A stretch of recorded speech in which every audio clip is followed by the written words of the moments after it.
Yooyaa hordoftoota Kuyyuu Miidiyaa ashamaa akkam nuuf jirtu. Kuyyuu Miidiyaan akkuma yeroo biraa har'as qophii tokko isiniif qabattee dhuftee jirti. Nu hordofaa. Warra nageenyaa malee farra nageenyaa ta'uu hin qabnu. Eeyyee biyyi keenya Itoophiyaan biyya sabaa fi sablammoota hedduu, biyya amantaan hedduun keessa jiraatu, biyya gurraachii fi adiin walqixa keessatti keessummeeffamu ta'uun ishee kan wal nama gaafachiisu miti. Haa ta'u malee kiyyoo wayyaanii waggaa 30 nu kiyyeessite keessatti kufnee keessaa bahuu dadhabuun keenya garuu gadhummaa keenya isa cimaa ta'uu nutti agarsiisa. Yaa hordoftoota Kuyyuu Miidiyaa, waan kana kaasee kanan isinitti odeessuuf waa malee miti. Dubbiin amantaa wal qooduu, dubbiin olaantummaa sanyummaa faarsuu erga biyya kana keessatti calaqqisiisuu qabee umurii wayyaaniiti jechuun ni danda'ama. Haa ta'u malee ajandaa warra doofaa fi warra dukkanaa qabannee socho'uun nuti yaada kanaan wal qooduun tokko tokko irratti ka'uun lubbuu nagaa balleessuun manneen amantaa walii gubuun abbootii amantaa walii xiqqeessuun nuuf salphinaa fi cabinsa biyyaa malee waan nuuf buusu hin qabu. Akkuma Dr. Alii Birraan sirbe sana nama moorabbumaa kan seera jallisee nuti haadhaan tokko maaltu gargar nu baasee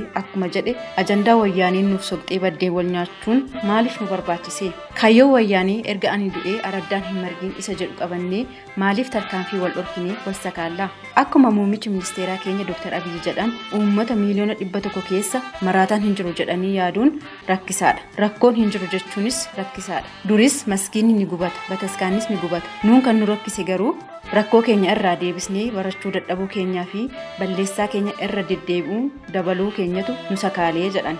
Eeyyeen kan ta'e erga ta'een booda garuu nuti Itoophiyaanonni warra nageenyaa malee warra nageenyaa ta'uu akka hin qabne gaarummaa qeesii tokko isinitti himuun barbaada. Qeesiin kun Malaaka Hiwoot Abbaa Akila Maariyaam jedhamu. Isaanis bataskaana yookiin mana amantaa sababa shororkeessitootaan gubatee fi masgiida musliimaa tokko hordoftoota isaanii keessaa fi ala jiran gurmeessuun galii argameen manneen amantaa kana deebisanii ijaarsisuu danda'aniiru. Badii uumame teenyee balballoomsuu osoo hin taane waltaanee akka badiin hin uumamneef hojjechuutu nurraa eegama. Waardiyyaa biyyaa ta'uutu biyya tana ijaara. Warra ergama wayyaanii fi Gibxii fudhatee adda nu qooduuf wal nu nyaachisuuf fiigu dhiiga keenya dhangalaasee foon keenya allaattii sooruuf tattaafatu kan ofirraa ittisuu dandeenyu akka foonii wal qircuun akka foonii wal hiruun osoo hin taane akkuma aadaa fi duudhaa keenya durii tokkummaan harka wal qabannee amantaan keenya akkuma jirutti garaagarummaa keenya dhiphifnee tokkummaa keenya cimsannee diina ofirraa qolachuun daandii idamuu irra imaluun Itoophiyaa badhaate ijaaruu qabnaan dhaamsa keenya cimaa kan Kuyyuu Miidiyaan isiniif dabarsitedha. Hordoftoota Kuyyuu Miidiyaa waan hordoftaniif galatooma. Akkuma barame oduuwwan yeroo isaanii eeggatan argachuuf subscribe gochuu hin dagatinaa. Rabbi moona mumaa kan seera jallisee Wakka moona mumaa kan seera jallisee